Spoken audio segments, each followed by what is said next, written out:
let me try the other one. There it goes. And just like that, a solar power park in India has been hacked, Do I restart? Do you want me to do that?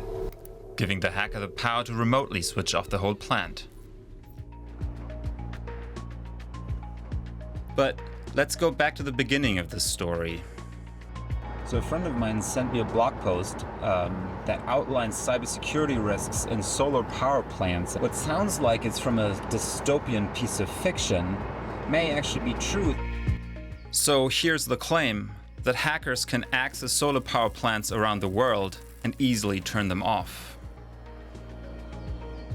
But can they cause widespread blackouts? How serious would the damage be, and who might carry out such attacks? They could take over all the solar panels of that brand in the whole world. Potential malicious actors have access to an energy grid through the people's homes. And what about the risk that a country, rather than just an individual, will hack solar power systems? A state actor who has a clear intent as well as capability and willingness to act on that intent to exploit those vulnerabilities for its own national security purposes. We have a sort of a problem on our hands. That's all coming up on Business Beyond.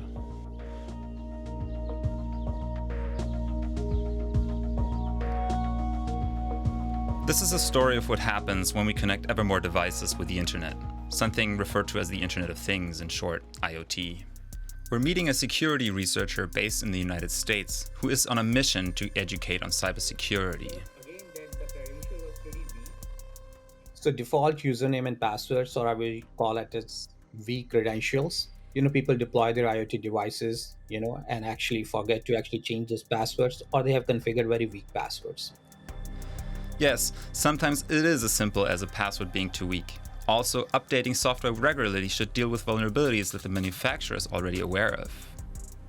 And suddenly, Aditya logs into a solar system remotely. So we discovered the solar panel log device here. So let's see where it is being hosted. So now this is being exposed. Just imagine this is hosted in India, right? We discussed earlier as well, but anybody all across the globe, mapping to any geographical location, can access it, pertaining to the fact that they understand how to discover these, right? So if you can see here, this is a solar log device, but just deployed in that region. So we're gonna try some default password here. Maybe we're gonna check solar here. Nah, it is not working. So let me try the other one. There it goes. DW was able to establish that the system hacked here produces enough electricity to sustain roughly 240 one-person households in Germany for a year. Now the important part here is that this is actually giving extensive privileges here. It's a complete control of the device, if you ask me. While DW was able to verify similar security weaknesses on systems in Europe, the manufacturer for this monitoring setup, the German company SolarLog, told us, while it is technically possible for a customer to assign a weak password and provide open access to their network on the internet, we do not recommend this. Asked about the implications of exploiting such vulnerabilities, the company said, the most obvious damage for an operator is the potential loss of revenue if no electricity is fed into the grid unintentionally. But can the implications be even larger if a hacker has access to many solar installations? Let's start with the basics. What exactly is a solar power system and how can it be hacked? The owners of this residential building recently put solar panels on the roof. Solar panels harness the energy of the sun and turn it into electricity. In most setups, this power flows into a so-called inverter, the device at the center of this story. The inverter converts the power into the electric current we use in everyday devices. It can now power devices such as the washing machine, for example. And this is also the form of current used in the wider power grid, an interconnected network for electricity delivery. So if this homeowner feeds electricity into the grid, it will be passed on from here. The inverter connects to a brain, a control unit for this setup. They're part of the hardware and software that users use to turn the system on or off, to change the settings or check data about their supply. Crucially though, users generally don't connect to the inverter and its brain directly. The setup is typically part of the so-called Internet of Things, devices connected to the internet. In most cases, the inverter connects to the Wi-Fi and from there to a cloud platform provided by the vendor. For this story, controlling energy flow through the inverter and that access to the cloud will be key to understanding how solar panels can be hacked.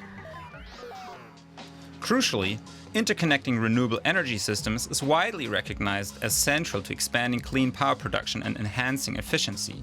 Nuclear power plants, in contrast, were designed to be deliberately isolated from the internet for security reasons.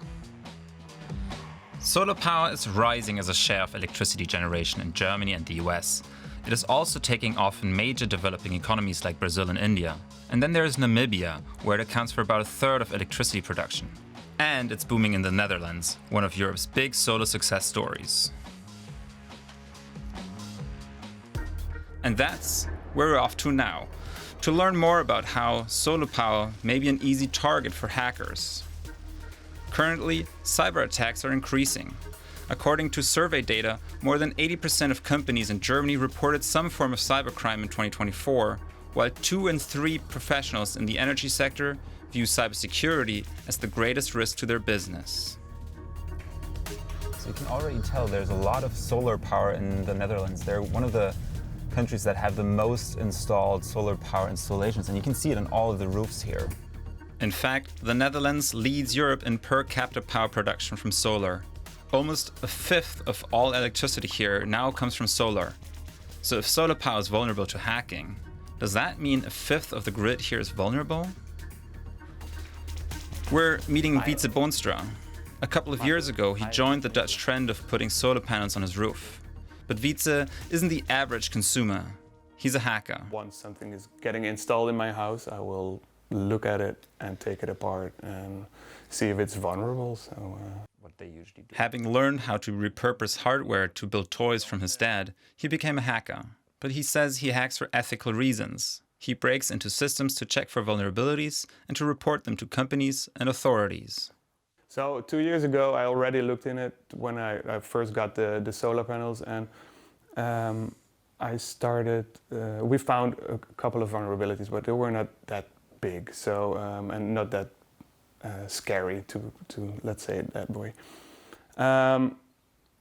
So then we 2 years later, it's like I saw an article on the internet that somebody found a vulnerability in an app, and I took all my research I did 2 years ago again, and I started looking into it, and yeah, we found so many vulnerabilities that it was time to inform the companies. The company is Enphase Energy, one of the biggest US companies in the solar inverter space, which has a strong presence in the Netherlands. Wietse says he could have technically hacked into all of the company's reported 4 million global units at this point, and crucially, all at the same time, meaning he could have manipulated the amount of power they feed into the grid. This brand has like a little inverter, and that communicates with the thing in the brain of the brain, yeah. So, and that the brain I could take over Sure. and control everything from there. Yeah. And that gets at the crux of the story. How much power can hackers access and tamper with? A report commissioned by the Dutch government suggests that the possible disruption could be so severe as to, quote, cause the temporary failure of regional and even national electricity supplies. Both the owners of solar power installations and other citizens in the affected region would be left without power. When Wietse reported the vulnerability he found to Enphase, the company reacted, releasing a software update aimed at solving the problem. In a statement provided to DW, Enphase said they took prompt action. Crucially, they told us they could update their customers' software themselves. No action is needed by homeowners, as Enphase is able to automatically push the fixes to the IQ gateway over the air. But when we visited Wietse in September 2024, this didn't seem to be the case. It's very interesting. He was able to find devices online that were still using the outdated software, allowing him to hack in. This is a solar panel in the US. No matter who runs it, you could turn it off from here. Yeah. not even that I can, well, what I did, yeah, I can turn it off, but I can get into your network. That's even more scarier. For me, at least. It's like, okay, I don't want strangers in my network and listen in on what I'm doing. And We asked Enphase how this was still possible. They said, "We are not aware of any ongoing security threats related to this situation. We took prompt action and quickly fixed the vulnerabilities." The point is, such access could threaten critical infrastructure all around the world. But the good thing is we're not the first people to think about these things. So we're on our way to the city of Aachen. It's close to the border with Belgium and the Netherlands. And there are some researchers there who've been thinking about these things for quite some time now. students here at Aachen University learn about cyber threats to the power grid. Andreas Ulbig and his team study how the grid evolves and what challenges two major trends bring. One, the power renewables generate is less predictable than fossil fuels, challenging the fragile balance of the grid. And two, grids are increasingly digitized. The prime reason why we need digitalization in power systems is that we have this structural shift from providing power with a few hundred large thermal power plants, say on the European scale, to several million of wind turbines, PV inverters, also battery storage units. So millions of units. This cannot be operated in a manual way. This is a good point to explain why the grid is fragile and how even a solar panel attack could tip the balance. If you flip a switch at home, you just ask for some electricity to flow. And that means grid operators need to ensure two things: that there is enough supply and that the whole system stays in sync. In the grid, supply always has to balance with demand. Some power plant capacity will even run idle just to be able to quickly provide additional power if some supply drops out. Now, photovoltaics, also known as solar panels, are an increasingly large part of the overall power supply. If hackers have access to a lot of them and can turn them off at the same time, that's what could cause blackouts. And these are the kind of problems they study here in Aachen.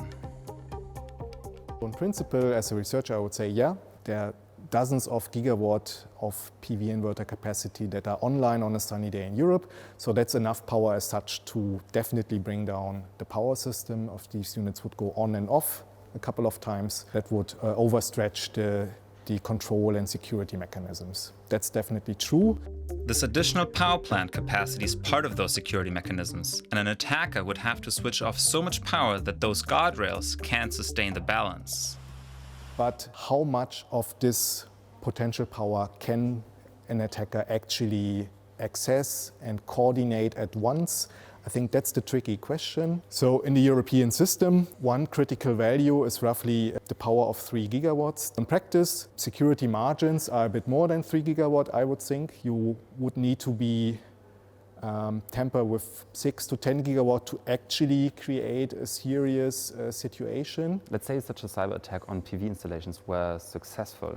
What would you expect as a possible outcome? I think we would see maybe regional blackouts, that voltage levels in certain areas would go low enough that protection devices would trip and then a substation would disconnect an area. So it would mean in an area that has a lot of the inverters that were attacked, that area may be out of power for a couple of hours. That would be a nuisance, but it would not be a major disruption to, society. Andreas Ulbig said it comes down to how much power hackers could gain access to. It's a question of how many inverters attackers could turn off at the same time. And that's a surprisingly tricky question to nail down.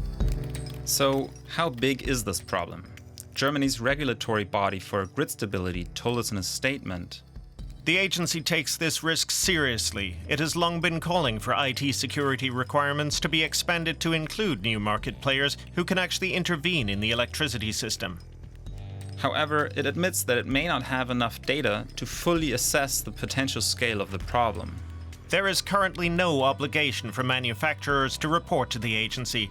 The existing data may therefore still contain inaccuracies. Remember, Andreas Ulbig said tampering with 6 to 10 gigawatts of potential energy could create a serious situation. How much power hackers can access depends on how sunny it is during the attack. But DW spoke to 3 cybersecurity experts who say they have been able to tap into amounts of solar power within the European grid that, if tampered with, could cause blackouts. So it's hard to find out exactly how much can be hacked at once and what impact it could have. For example, just because 70% of Dutch electricity supply comes from solar doesn't mean somebody's capable of knocking it all off at the same time. But even if we don't know how much damage the hacking can do, we do know a little bit about who might do the hacking. First, let's take a look at global supply chains. Huawei and Sungrow made up half of all inverters sold around the world in 2023, while China on the whole accounts for the vast majority of the total. European producers do have a market share, but it's relatively small. That Chinese dominance has been questioned by the United States. In 2019, US lawmakers called for a ban on Huawei inverters, but the company told PV Tech at the time in response, "We have never received any cybersecurity allegations from our customers." So I wouldn't per se say that a European product is better or worse than a Chinese product and vice versa. In a way, we're also in the same boat here, right? The people in China do not want to have blackouts due to cyber attacks. We do not want to have blackouts due to cyber attacks. I think the reason that China stands out so much is because of the proliferation of Chinese-made IoT devices. And so the state involves itself heavily in the R&D process in a way that isn't necessarily true elsewhere. So does that mean China itself might use its market dominance to hack electricity systems, perhaps for strategic or political ends? US government agencies believe Chinese hackers have advanced on critical infrastructure in the United States, planting code in networks that control power grids, including on the island Guam, where the US entertains a vast military base. And there are also reports that China has been targeting Indian energy systems. China denies both allegations. Volt Typhoon is the name designated to a cyber threat actor that governments have said is a Chinese state-sponsored actor. Volt Typhoon has exploited vulnerabilities at end-of-life cycle products, so products that are no longer being updated regularly, using that access to essentially conduct an attack. As for state actors hacking into the grid, the example of Russia shows you don't need to be a supply chain player to do damage. The US and the UK believe Russia has launched several cyber attacks on Ukrainian infrastructure, including its power grid over the last decade. And an analysis by the Euroelectric lobby group found that almost 2/3 of global recorded cyber attacks in 2023 came from Russia. And reports indicate that commercial solar installations in Lithuania were hacked by a group affiliated to Russia in September 2024. The Lithuanian Public Energy Group targeted in the attack told local media that 20 smaller solar parks were targeted without serious consequences. So what can we do to protect power systems from malicious actors? There are basically 2 ways. One is political, and we'll get to that later, but the other is by hacking into the stuff to find a solution to the security problems. For this part, we're traveling to Romania. And here, in the heart of Transylvania, the city of Cluj-Napoca is home to a team of cybersecurity specialists who are testing devices connected to the internet for security weaknesses. Welcome to the lab. What are you guys breaking here? This is the Hall of Fame. This is a TV taken apart? Yes. We're doing research into all kinds of devices, no matter big or small. We're looking into them as long as they're popular. I see a whole bunch of cameras. Yeah. Dan here has this theory that cameras are the most vulnerable devices on Earth because they're built to be accessed from outside the house. And in their battle against the bad guys on the internet, they found a massive hole inside the global infrastructure of solar power. Access to potentially nearly 10% of all solar capacity installed around the world. Imagine that we're talking about 190 gigawatts of power that's available at the fingertips of a researcher on the internet. Bogdan Bordesatu is a cybersecurity specialist at Bitdefender, a company that specializes in keeping attackers out of their customers' systems. Last summer, they tested solar infrastructure. They looked at the cloud infrastructure that powers many installations. Their target was software from a Chinese cloud operator called SolarMan, used for monitoring solar power production and maintenance. When we looked into it, we identified that it was vulnerable to hijacking. And it was not one device out of many, it was the entire infrastructure that was vulnerable to hijacking. Last but not least, we realized that a specific vulnerability in the platform would allow us to impersonate any of the business accounts in such a way that we could get administrative access to any of these installations. Among the units Bitdefender could access were small private installations and big commercial sites alike. They say they could have controlled about 190 gigawatts of power globally through that cloud, basing their estimates on numbers SolarMan had published on its website. In response to a query from DW, SolarMan said the following. These vulnerabilities were addressed and the updates were pushed to all customers before Bitdefender made them public. So far, we found no evidence indicating that the vulnerabilities were exploited by malicious actors, and there has been no real damage to our customers. Bitdefender's goal is to provide information to consumers and businesses about possible weaknesses in systems. But that kind of work needs to go hand in hand with regulation to truly enhance cybersecurity. The European Union recently passed legislation which aims to strengthen cybersecurity for internet-connected devices and critical infrastructure. One piece is known as NIS2. If you have 50 employees or more and you are operator, you are affected by NIS2 and you need to implement risk management measures and cybersecurity incident management. The idea is that large plants can take immediate action in the event of a cyber attack. It's part of a suite of measures aimed at improving cybersecurity across Europe. So if you produce, for example, some kind of smart inverter technology or some kind of energy device which has digital elements and ensure all these devices have digital elements or some kind of digital functionality, you are in the scope of this Cyber Resilience Act and you need to take cybersecurity measures. The Cyber Resilience Act is a brand new piece of EU legislation aimed at making the IoT space safer. It asks manufacturers to supply updates for the full lifetime of the product, disclose vulnerabilities, and design devices with cybersecurity in mind. The manufacturer has a legal obligation to implement cybersecurity, and at the moment he does not have. It's a totally new world. You buy a device in some kind of store or you are via an online shop, and with the CE mark on the device, you know this device is cyber secure. This new legislation will come into force in late 2027. It will apply to all new devices sold inside the European Union, but it won't fix all of the legacy devices that are already out there. I don't think it's problematic that the EU wants to be a leader in setting standards for things like IoT devices, but I think it would be problematic to think that that effort alone would solve the sorts of geopolitical challenges that emerge from these devices and their vulnerabilities. In this episode, we highlighted 3 specific cases showing the cyber vulnerabilities of solar power. It supports what people in the cybersecurity industry told us, that a large part of solar power is vulnerable to attack. But clear conclusions are tough because we still don't have enough hard data. In the coming years, more and more digital devices will enter power grids. Think of things like heat pumps or chargers for electric vehicles. And in an era of hybrid warfare, we all need to get serious about cybersecurity. So keep in mind, use strong passwords and update your software. Thanks for watching this episode of Business Beyond, and make sure to check out our playlist for other episodes.